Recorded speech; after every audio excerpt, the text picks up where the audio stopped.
Welcome to the V2U Research Daily Market Wrap. I'm your host, and today we're breaking down a complex session for the Australian share market. On Friday, the 17th of April 2026, we saw the S&P ASX 200 index show some resilience, though it ultimately closed slightly in the red. Let's dive into the numbers and see what's driving the local bourse today.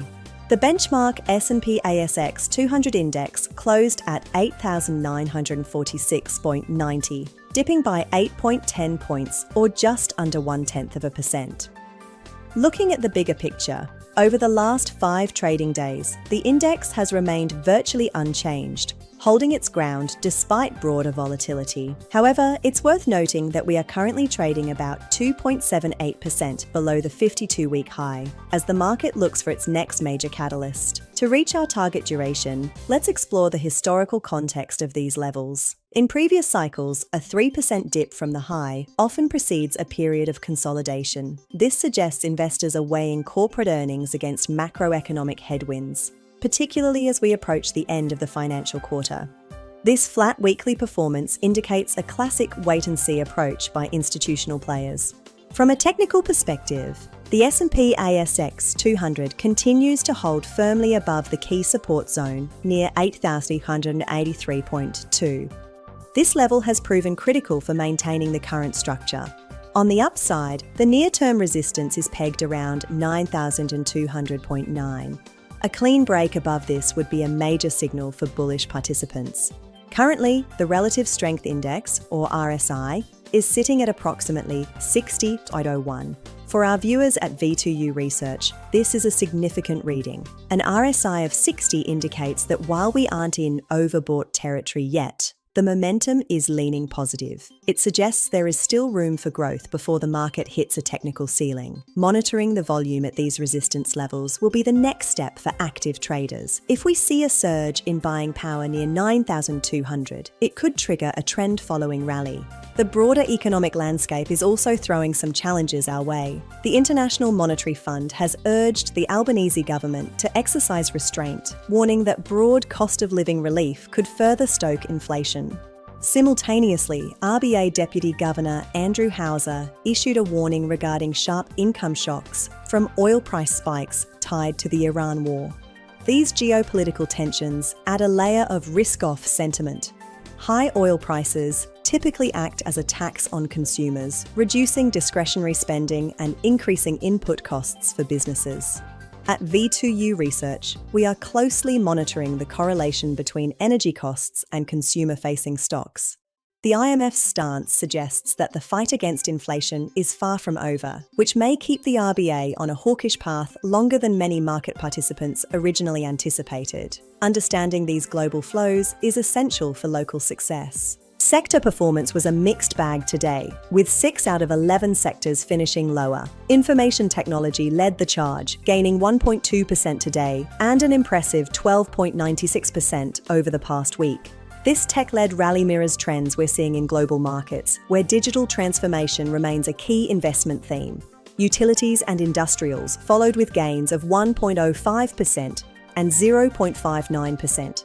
On the flip side, Consumer Discretionary was the day's laggard, correcting 0.76%. This is a direct reflection of the cost of living concerns we just discussed. Energy and healthcare also struggled. This divergence highlights the importance of sector rotation in the current environment. While tech stocks are benefiting from growth expectations, the old economy sectors are feeling the pinch of rising yields and geopolitical uncertainty. Identifying which sectors lead the next leg up is a core part of our strategy here at V2U Research. Looking at individual stocks, it was a standout day for the buy now pay later space, with Co Ltd surging 13.65%. This massive move suggests a shift in sentiment for the fintech sector. Tabcorp Holdings also found favour, rising nearly 7.5%. However, it wasn't all positive news. Temple and Webster Group recorded the largest decline among the majors, falling 6.46%, while Catalyst Metals dropped 5.02%. For our advisory clients, these moves illustrate the volatility inherent in specific names versus the broader index. Zip's rally might be a short squeeze or a fundamental reassessment, while Temple & Webster's dip suggests ongoing nerves about the retail landscape. Analysing the why behind these price movements is where we provide the most value. We recommend looking at the underlying volume to confirm if these moves have staying power or are simply noise in a flat market session. Responsibility and risk management are paramount. Looking ahead, market participants are focusing on the CFTC AUD speculative net positions data. This will provide insights into how non-commercial or speculative traders are positioning themselves in US futures markets.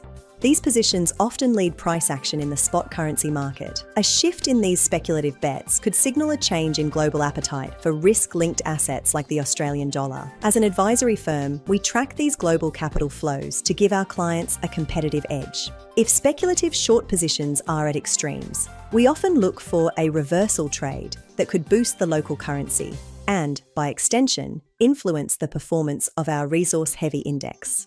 Staying informed on these macro indicators is what separates professional traders from the rest. The upcoming week will be pivotal as we digest this data alongside the RBA's latest commentary.